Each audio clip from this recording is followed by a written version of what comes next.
day, everyone, and welcome to Mind Matters. Today, we have a very special guest. He is known as the father of psychoanalysis. Please welcome Dr. Sigmund Freud.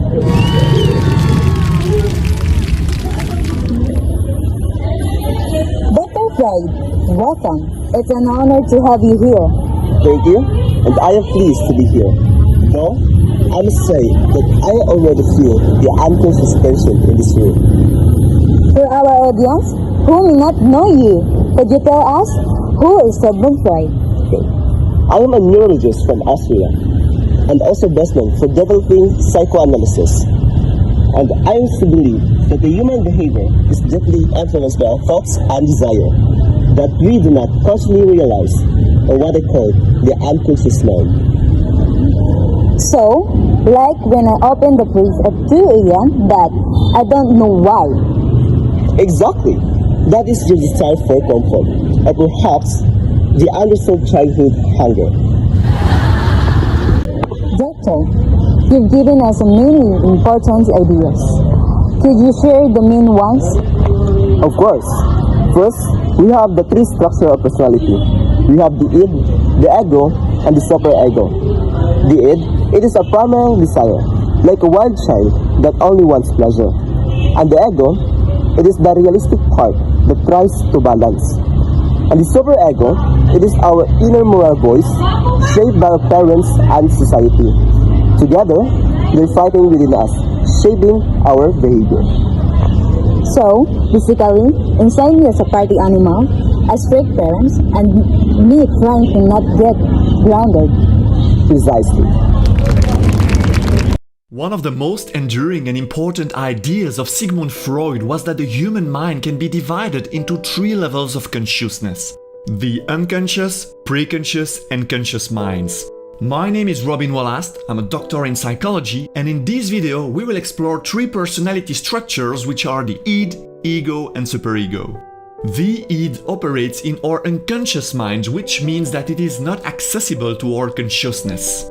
The id is often pictured as a little devil whispering on your shoulder. He is selfish, instinctual, impulsive, and refers to an unconscious psychic energy that strives to satisfy basic needs such as sex, eating, and aggression. Specifically, the id is based on the pleasure principle, which demands immediate gratification by gaining pleasure and avoiding pain. Think about a newborn child who is crying because he seeks pleasure through food and attention, with no regard to the consequences. He demands immediate gratification regardless of the burden caused to his parents.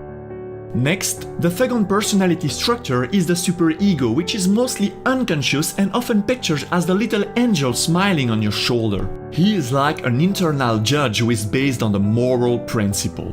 He tells you what is right and wrong, what is socially acceptable to do, think, and feel according to real-world rules, moral, and norms.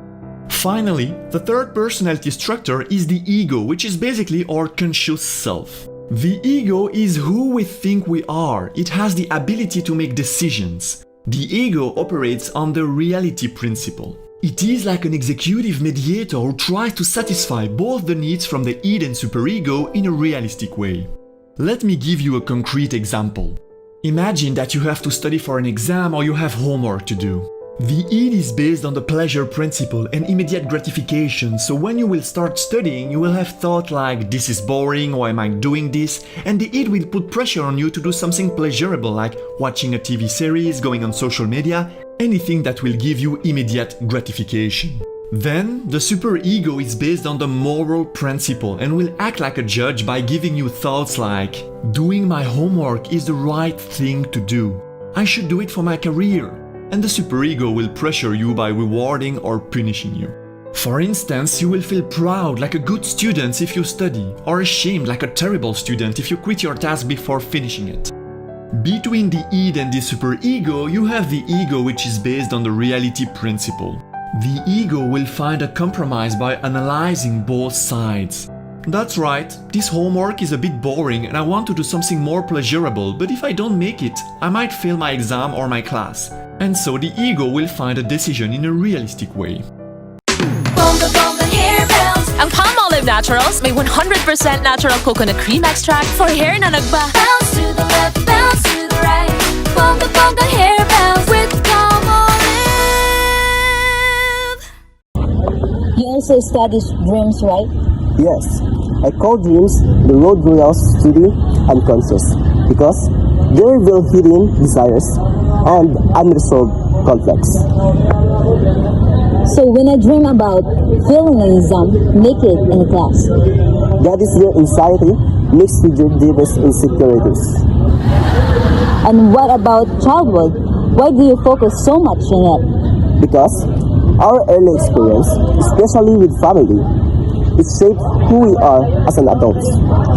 Many psychological problems can be tracked back to childhood conflicts. Dr. Freud, some of your ideas are controversial, but there's no denying your influence. How do you see your legacy today? Even if not all my theories are accepted now, I opened the door for the modern psychology, therapy, and the study of the unconscious. I encourage people to look deeper into themselves, and that remains the important. La la la la la, mag 3 mataas. Magbonakit preschool 3+. Magbonakit preschool 3+, para may laban. Well, thank you, Dr. Freud, for giving us a fascinating look into the mind. My pleasure. And remember that the sleep of your tongue is not a mistake. It is your unconscious speak. And that's it for today's show. Thank you, Dr. Freud, and thank you all for watching Mind Matters. Until next time, keep exploring your mind.